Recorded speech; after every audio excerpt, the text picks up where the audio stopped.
Why do teenagers think about love so much? Yes, one reason could be the hormones.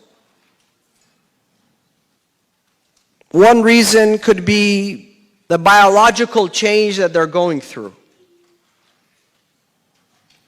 One reason could be that they're lacking love at home, or they feel that they're lacking love at home. But I want to say this.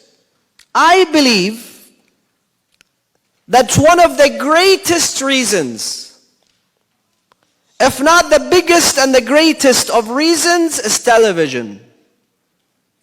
Is what we feed ourselves, the movies that we watch. And we don't think of this.